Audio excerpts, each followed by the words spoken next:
Assalamualaikum warahmatullahi wabarakatuh. Halo, apa kabar Bapak Ibu calon guru penggerak di seluruh Indonesia? Perkenalkanlah, saya Setio Ribut Gunarse dari SD Negeri Karanganom 2 Karangmojo, Kabupaten Gunung Kidul. Izinkanlah saya untuk memaparkan aksi nyata modul 1.1 tentang budaya positif. Perkenalkan, beliau berdua adalah fasilitator dan pengajar praktek saya, yaitu Bapak Sarif Hidayat dan Bapak Yati. Berikut ini rancangan tindakan untuk aksi nyata saya. Yang pertama adalah latar belakang. Murid tidak suka peraturan karena selama ini jika mereka melakukan pelanggaran maka akan mendapatkan hukuman dan cenderung akan mempermalukan dirinya. Yang kedua, tujuan aksi nyata, yaitu 1. Menciptakan murid yang merdeka dan disiplin diri yang kuat. 2. Menumbuhkan budaya positif di sekolah dengan meyakini nilai-nilai kebajikan universal. Yang ketiga adalah tolak ukur keberhasilan, yaitu 1. Terbentuknya keyakinan kelas melalui kegiatan kesepakatan kelas yang dilakukan wali kelas dan siswa. 2. Siswa mampu menerapkan dan menjalankan keyakinan yang dibuat. Lini masa. Langkah-langkah tindakan yang akan dilakukan yaitu 1. Menghadap kepala sekolah untuk menjelaskan pentingnya penanaman budaya positif dan keyakinan kelas di sekolah serta meminta izin untuk mendiseminasikan bersama rekan guru. 2. Mengumpulkan rekan guru untuk melakukan diseminasi pemahaman materi budaya positif atau keyakinan kelas dan segitiga restitusi.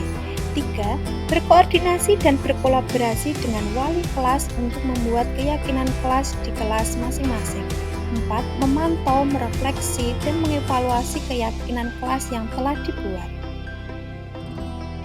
Dukungan yang dibutuhkan yaitu 1. Dukungan dari kepala sekolah, rekan guru, serta murid agar tindakan yang telah disusun dapat dilakukan secara lancar dan menyeluruh. 2. Sarana dan prasarana untuk menumbuhkan budaya positif di sekolah. 3. Orang tua dalam melakukan budaya positif di rumah.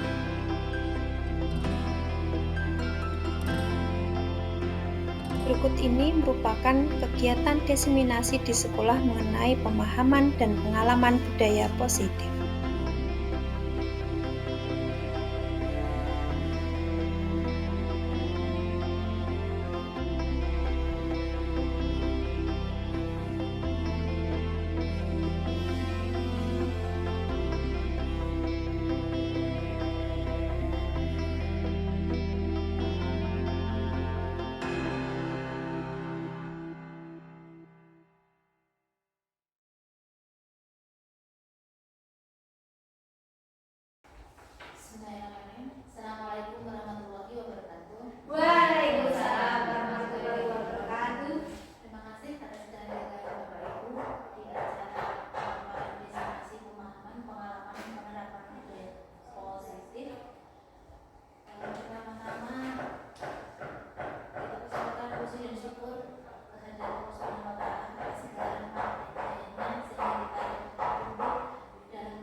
dukung, sehingga nanti selain Ibu sejari bergymnastik, kita yang belum mengikuti calon guru penggerak, saya mengharapkan secara pribadi ini nanti semua ikut menjadi guru penggerak.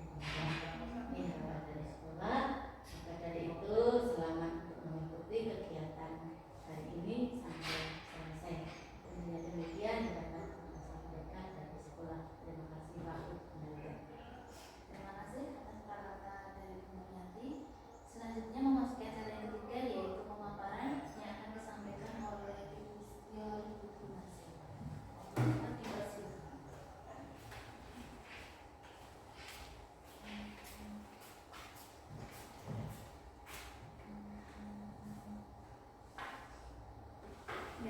Terima kasih atas waktu yang diberikan kepada saya.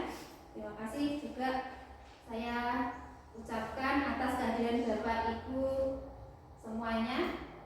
Langsung saja, pertama-tama saya akan menyampaikan aksi nyata modul 1.4 budaya positif.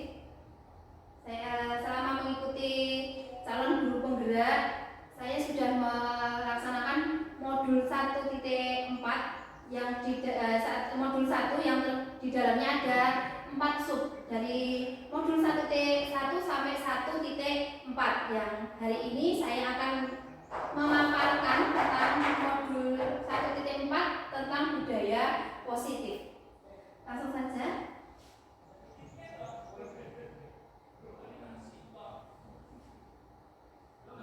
Di dalam modul 1.4 ini ada beberapa konsep utama dalam modul budaya positif. Yang pertama ada perubahan paradigma belajar, yang kedua ada disiplin positif, yang ketiga ada kebutuhan dasar manusia, yang keempat ada motivasi perilaku manusia, yang kelima ada posisi kontrol restitusi, yang keenam ada keyakinan kelas, dan yang ketujuh atau yang terakhir ada segitiga restitusi. Nah, dari konsep utama di sini kita akan mengulas satu persatu, dan mungkin Bapak Ibu sudah banyak belajar atau mungkin mendengarkan atau punya pengalaman tentang budaya positif ini sendiri. Nah, kita nanti akan sharing bersama atau diskusi tentang ini, dan mohon maaf saya bukannya di sini akan bermaksud untuk menggurui tentang nanti konsep utama modul budaya positif, tapi kita nanti tukar pikiran atau tukar permasalahan apa yang di sekolah. Nah, pembelajaran dengan konsep tadi di sini ada pembelajaran dengan paradigma baru. Pembelajaran dengan paradigma baru dirancang berdasarkan prinsip pembelajaran yang berdiferensiasi, sehingga setiap siswa belajar sesuai dengan kebutuhan diri melalui tahap perkembangan untuk mewujudkan profil pelajar Pancasila. Yang dari pemerintah sering digembar-gemborkan ada 6 dimensi untuk profil pelajar Pancasila. Di sini ada yang pertama itu ada beriman, bertakwa kepada Tuhan Yang Maha Esa, dan berakhlak mulia. Itu yang pertama. Yang kedua ada berbhinekaan tunggal. Terus yang ketiga ada mandiri, yang keempat ada gotong royong, yang kelima ada bernalar kritis, terus yang terakhir ada kreatif. Itu yang digembar-gemborkan selama ini dalam kurikulum Merdeka. Nah, selanjutnya disiplin positif. Mungkin Bapak Ibu sering mendengarkan disiplin positif itu apa. Nah, di sini dalam budaya kita makna kata disiplin dimaknai sebagai sesuatu yang dilakukan seseorang pada orang lain untuk mendapatkan kepatuhan dan memiliki kecenderungan ketidaknyamanan, serta sering dihubungkan dengan tata tertib yang berkaitan dengan sanksi dan hukuman bagi yang melanggarnya. Nah, di sekolah biasanya sudah ada peraturan-peraturan dan juga ada sanksi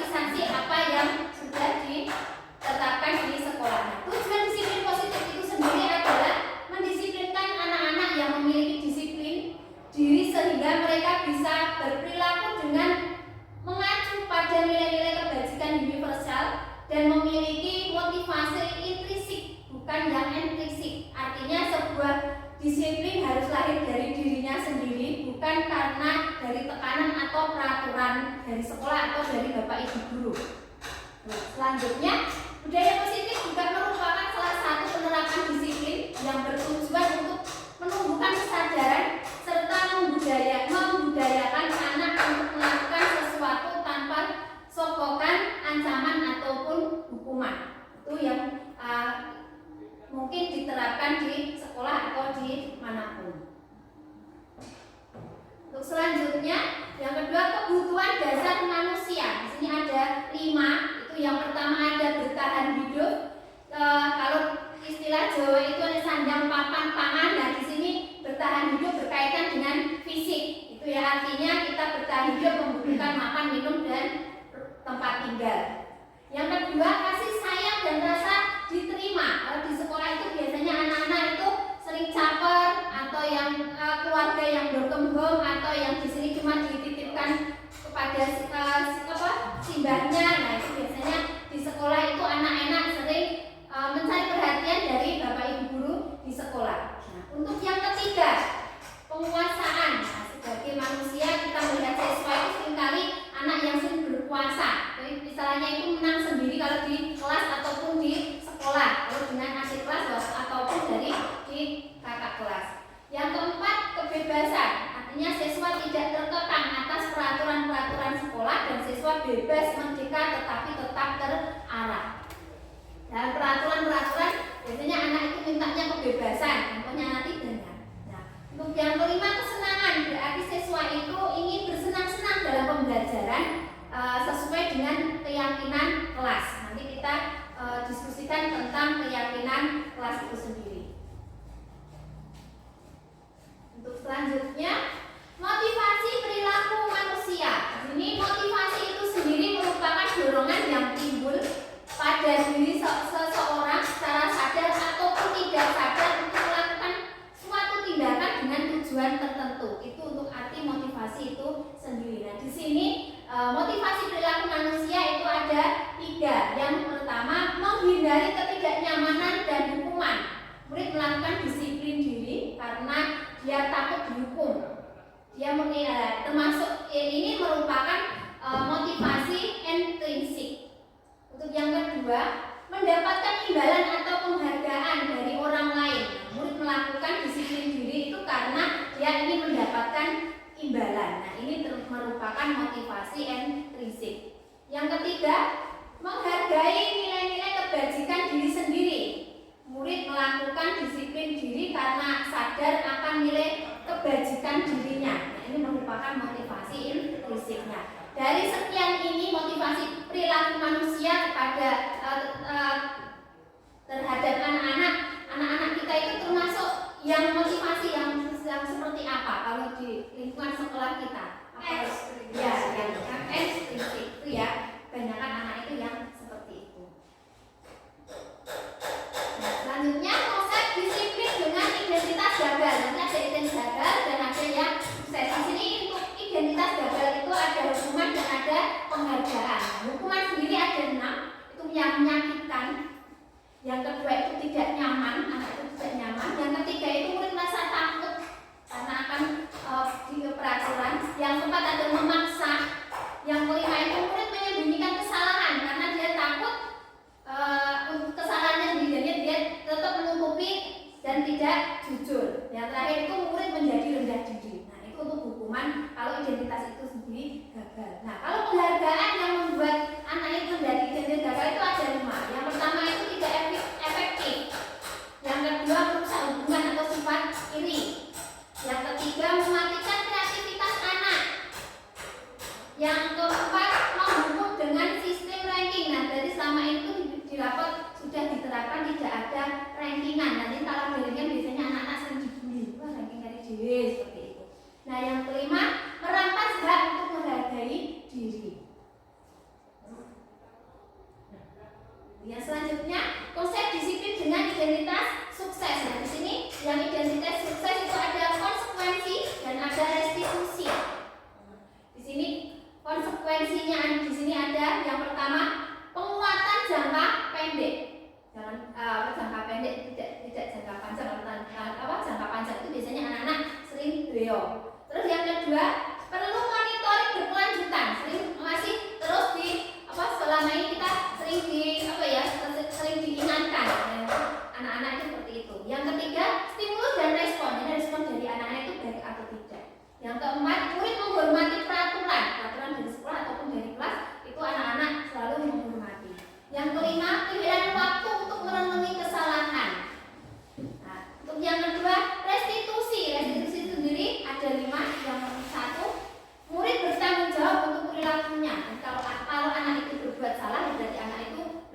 tanggung jawab. Yang kedua, fokus pada pemecahan masalah jangka panjang. Dia fokus, oh ya, jangka panjang kalau saya punya salah berarti besok itu akibatnya apa? Biasanya anak-anak itu. Yang ketiga, murid menghormati dirinya dan orang lain. Yang keempat, teori kontrol atau dirinya yang memegang kontrol itu sendiri. Yang kelima, murid bersemangat memperbaiki kesalahannya. Itu nanti ada namanya segitiga restitusi.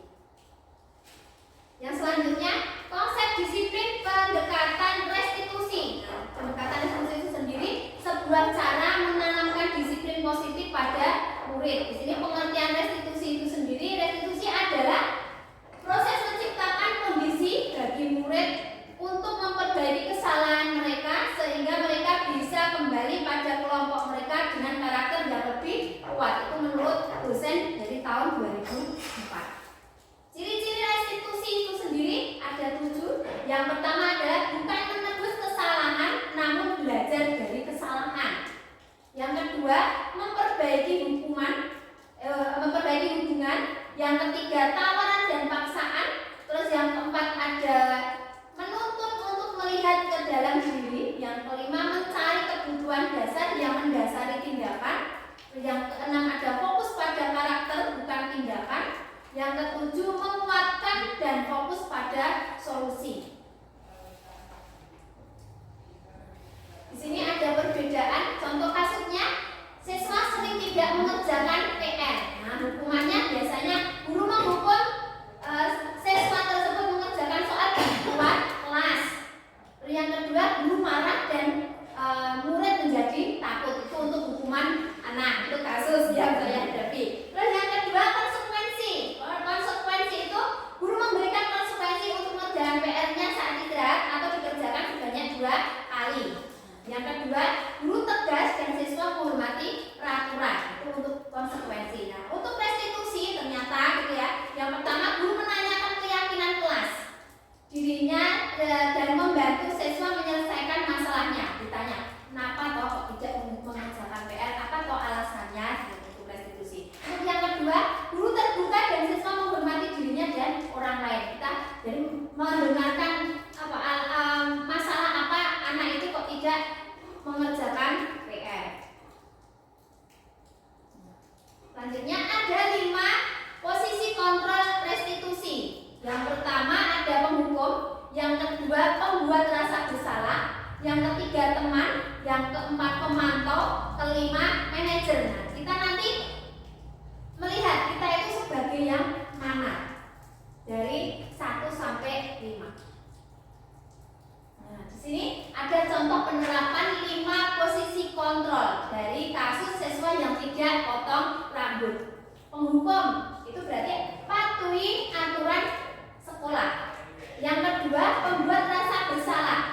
Contohnya, berapa kali ibu harus memberitahu kamu, bu guru sudah kecewa sama kamu, kenapa kok tidak potong rambut? Sudah sering diingatkan kok tidak potong rambut. Nah, kalau guru itu sebagai teman biasanya, ayolah yang tertib.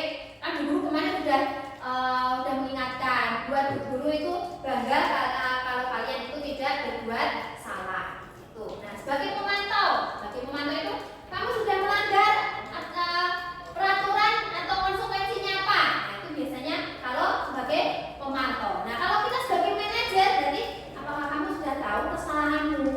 Kalau dipanggil guru, kira-kira bagaimana kamu akan memperbaiki kesalahanmu? Karena anak itu belum potong rambut. Nah, dari sekian 5 kontrol posisi kontrol ini, kita itu sudah menerapkan yang mana? Atau dari sekian 5 ini, kalau anak-anak itu biasanya pemantau, pembuat rasa bersalah, nah, berarti semoga saja besok setelah ada ini kita berarti lebih lebih sabar untuk menghadapi anak-anak. Jadi kita itu semua insya Allah bisa menjadi guru yang manajer. Bukan manajer itu kepala sekolah tidak, tapi kita semua harus bisa menjadi manajer. Nah, untuk keyakinan kelas. Nah, mengapa keyakinan itu dibuat dan mengapa aturan-aturan apa saja biasanya kalau di sini ya, kalau di luar tuh keyakinan itu biasanya mengapa kita memiliki peraturan tentang penggunaan helm pada saat mengendarai kendaraan roda 2 atau motor. Biasanya biar apa kalau kita itu jadi biar aman. Ya. Untuk yang kedua, mengapa kita memiliki peraturan tentang penggunaan masker dan mencuci tangan setiap saat? Itu biasanya ya untuk menjaga kebersihan itu biasanya. Di kelas. Nah, untuk selanjutnya di kelas itu kegiatan membuat keyakinan kelas. Itu sudah ada yang membuat Bapak Ibu guru di kelas yang guru bersama membuat keyakinan kelas. Itu biasanya yang satu itu berdiskusi tentang peraturan, yang kedua merumuskan peraturan menjadi keyakinan, yang ketiga itu menempelkan keyakinan di kelas. Nah, ini kesepakatan itu sendiri nanti ditempelkan untuk membuat menjadi keyakinan kelas. Nah, bagaimana pembuatan keyakinan kelas? Nah, di sini biasanya lebih abstrak dari peraturan, lebih simpel. Sedikit saja agar mudah diingat. Terus yang ketiga berupa peraturan universal atau umum gitu ya. Yang keempat sesuai dengan kondisi kelas dan sekolah agar mudah diterapkan. Yang kelima dibuat dalam bentuk positif. Yang keenam semua warga kelas atau sekolah dilibatkan saat membuat keyakinan kelas. Nah, nilai segitiga restitusi. Segitiga restitusi ada 3. Menstabilkan identitas. Nah, kita semua akan melakukan hal terbaik bisa kita lakukan. Terus yang kedua, validasi tindakan yang salah. Jadi semua perilaku memiliki alasan. Terus yang ketiga, menanyakan keyakinan. Kita semua memiliki motivasi internal. Nah, di situ ada pertanyaan-pertanyaan untuk menstabilkan identitas, validasi tindakan, dan menanyakan keyakinan. Nah, sudah hampir kesimpulan dari dalam penerapan program disiplin positif, hendaknya guru memiliki standar kepribadian profesional dan sosial yang baik, di mana guru mampu berefleksi pada posisi kontrolnya saat ini dan bagaimana perjalanan dirinya sendiri sebagai seorang among atau posisi manajer yang menuntut murid-murid menjadi insan yang mandiri, merdeka, dan bertanggung jawab. Nah, semoga sesi belajar hari ini membawa manfaat sehingga dapat mewujudkan sesuai profil pelajar Pancasila. Salam merdeka belajar. Mungkin itu paparan dari saya. Semoga bermanfaat. Dapat tanggapan dari Bapak Ibu guru, monggo saya persilakan. Terima kasih atas pemaparan yang kami sampaikan oleh Bu Asih. Selanjutnya tanggapan, monggo Bapak Ibu memberikan tanggapan.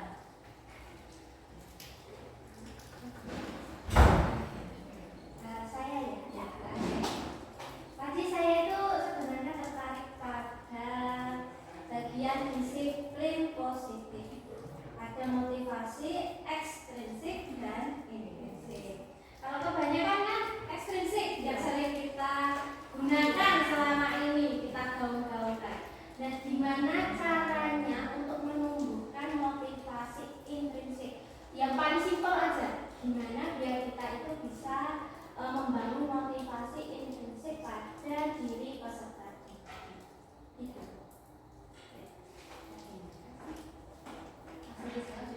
Ya,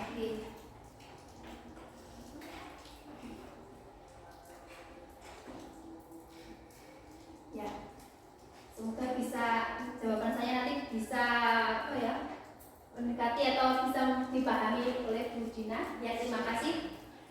Motivasi untuk disiplin positif itu ya. Kalau selama belajar di modul 1.4 kita itu pertama kita harus sebagai guru sebagai among tadi, dari posisinya sebagai manajer. Jadi anak itu dikasih motivasi untuk tidak melanggar atau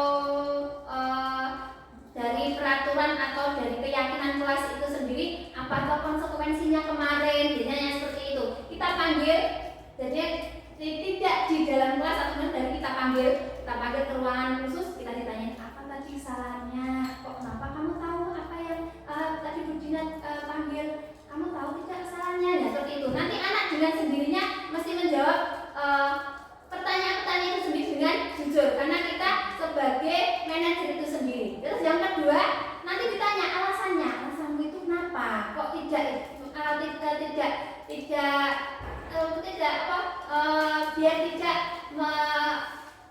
melanggar keyakinan kelas itu sendiri. Nah itu biasanya anak langsung menjawab dengan biasanya kalau anak itu kalau di los, nah kita alasannya apa nanti, nah setelah itu konsekuensinya kalau kalian ini apa, itu biasanya anak akan blokok gitu ya, jujur seperti itu. Nah mungkin itu Bu Dina jawaban dari saya. Jadi untuk menumbuhkan motivasi intrinsipnya itu dengan cara ibaratnya bicara dari hati ke hati. Iya, itu seperti itu. Jadi anak itu lebih didekati, tidak langsung di-judge gitu ya di depannya teman. Biasanya anak itu mesti tidak jujur, terus malah kadang umpet-umpetan. Nah, itu kalau kita mungkin besok belajar kami dulu, mungkin gitu ya. Selama ini kan kita juga belum sering, kita saling belajar. Ada lagi yang lain? Saya coba menambah. Gitu. Ya, apa yang telah disampaikan oleh Bu Hazel memang betul. Itu untuk menunjukkan kesadaran anak itu kalau di sekolah memang seperti itu. Tetapi sebenarnya kita juga perlu ada komunikasi, karena menumbuhkan disiplin intrinsik itu tidak hanya di sekolah saja. Ini di rumah pun ini sebenarnya harusnya seperti yang tadi Bu Hazel katakan. Ini memang betul. Kadang kita dari sekolah maupun dari rumah atau orang tua, karena tadi di depan sudah disampaikan bahwa anak-anak di sini itu tidak hanya dari keluarga inti, kadang ada keluarga lain, kadang anak itu dititipkan kepada orang lain atau saudara atau neneknya. Maka dari itu untuk menumbuhkan itu kadang kita sudah laksanakan seperti itu, tetapi kadang pemikiran anak di rumah sudah dijalankan. Oleh sebab itu perlu kita sentralkan antara kita dengan orang tua, maka perlu untuk POP itu kita siapkan kembali. Mungkin hanya itu tambahan dari saya. Ya, terima kasih Bu tambahan kalian dari Bu Murniati. Ada lagi yang lain? Tambahan.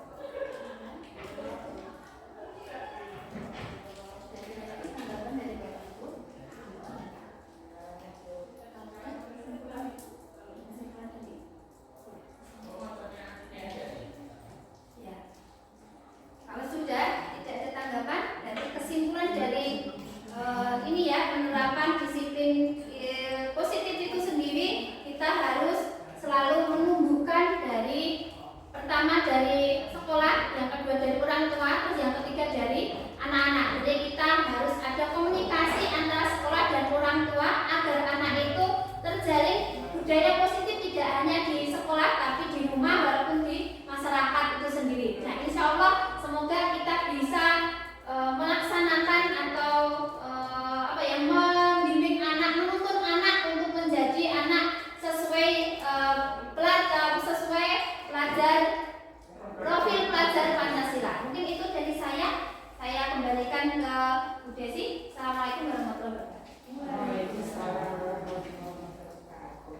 Terima kasih atas pemaparan dan tanggapan dari